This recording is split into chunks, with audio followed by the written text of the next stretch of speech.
Hey there everybody, welcome back. Welcome to video number 15 of Small Engines Questions and Answers for Friday, September 24th, 2010. So the summer's over by now. I'll be getting into snowblower stuff soon and other different things like that. I hope everybody enjoyed the John Deere 316 tractor restoration project. Thanks for watching. Also, I want to thank everybody who sent me donations in the last week. Thank you very much. That's much appreciated. The first question I have today is regarding small two-cycle engine carburetors, like on a chainsaw or weed eater, whatever, something like that. Now, the person's asking me, is there a difference between the blue diaphragms that you get in the carb kit and the black ones? The YouTuber is asking me which lasts longer, the blue ones or the black ones. Now, these diaphragms typically come out of these little carburetors here. This is a Zama, but these diaphragms here are for a Walbro. Now the YouTuber is asking me which one lasts longer. Well, I prefer the blue ones here, the plastic ones. I find personally that they last longer.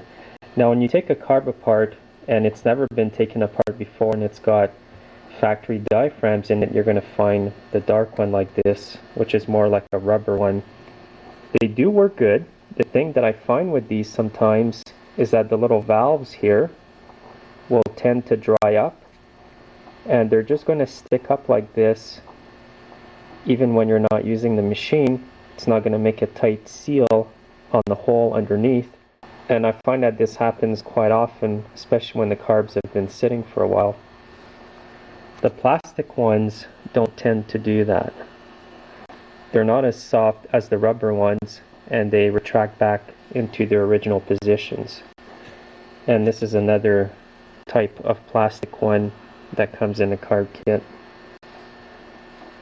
Now when it comes to the metering diaphragm, they're always going to be black like this, made of this material. So it's only the pump diaphragm that you're going to find will come in various different materials. And this came out of a K10 watt Walbro repair kit.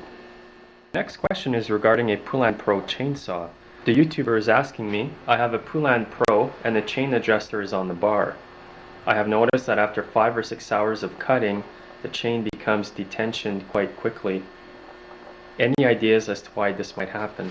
Well, after 5-6 hours of cutting, it's bound to get a bit loose like that, which is normal. If it's getting loose after 10 or 15 minutes of usage, then I would examine it more closely. But I have a few chainsaws here. I'm just going to show you a few little things that could be causing your problem.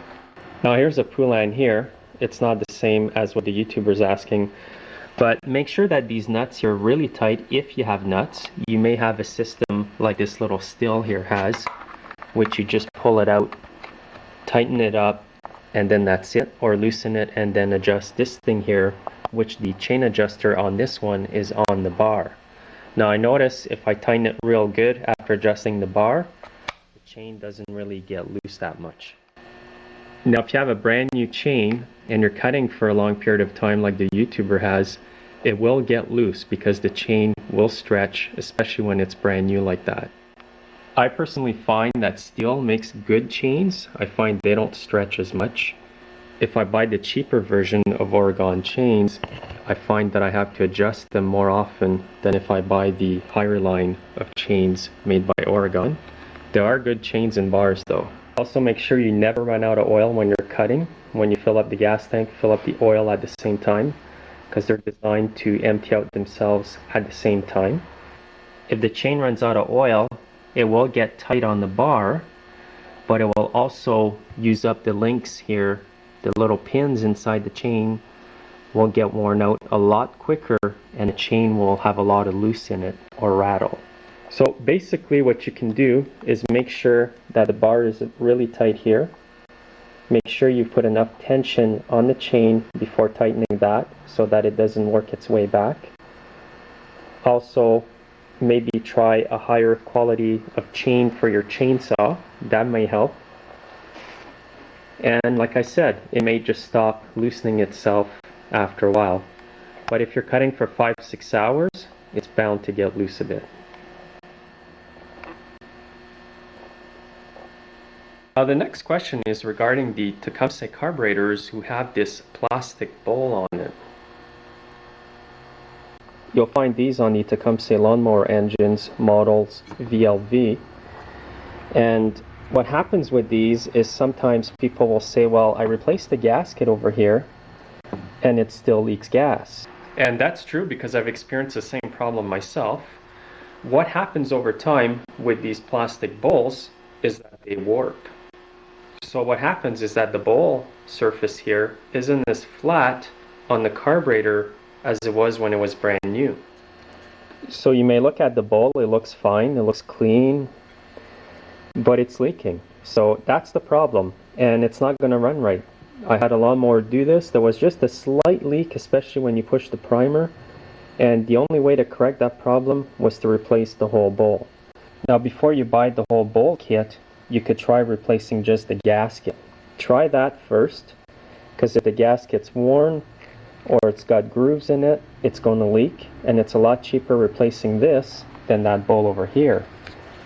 Now the part number for the gasket is a Tecumseh part number 632548. The part number that I have for the bowl here is 640039A. But make sure you bring your model number and serial number from your engine to the small engine shop before you buy the bowl, because there are different part numbers. Some of them come with the float in there, the needle, and everything, so you don't need to transfer all your parts from your bowl to this bowl.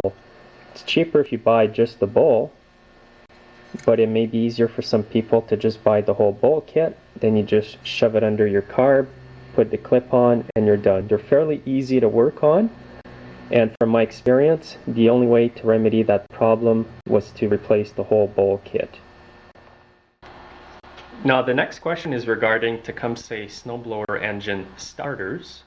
I often go to buy a new starter for an older snowblower, and on the old blowers they had 4 holes like this on the starter, as you can see. And on the new starters you're going to get these tabs here instead of 4 closed-in holes. So people wonder, what do I do? So on the old starters, you would have just had regular bolts like this that would have went into the holes like that on the top and the bottom of the starter. And if you were going to try to use these on here, there could be a lot of play in there.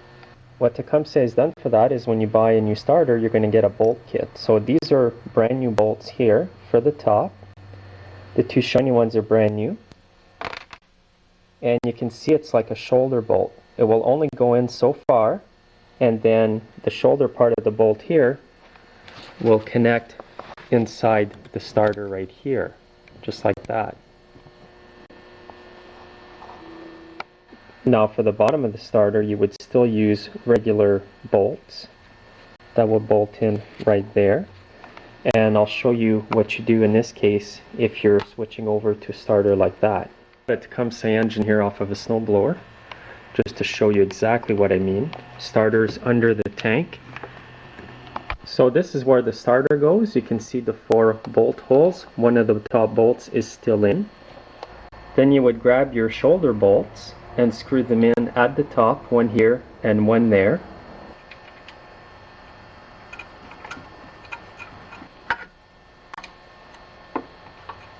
Some of them will have a Torx screw hole in the center here. The older bolts have a 3/8 head. Now the space between the bolts and the engine is to put the tabs from the starter in between the bolt and the engine.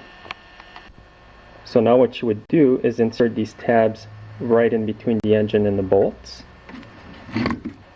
First stick the starter inside the hole over here. Now you can see the tab right here at the bottom underneath the cord. Now you have to line up these tabs with the 2 bolts on the engine. Once they're lined up like that, you just push it up like this. And now you would install the 2 remaining bolts at the bottom. You can put the red or blue Loctite in the threads if you want, because there is a lot of vibrations on these engines. If you're using the Torx screwdriver, it's a number T30 or a 3/8 hex head.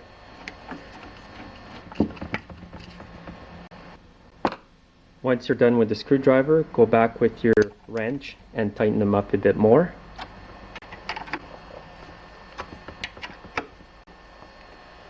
So that's all there is to it. That's the small changes they've made. but that's how you remedy that. So again, thanks for watching today's Q&A video, and we'll see you next time. Take care now.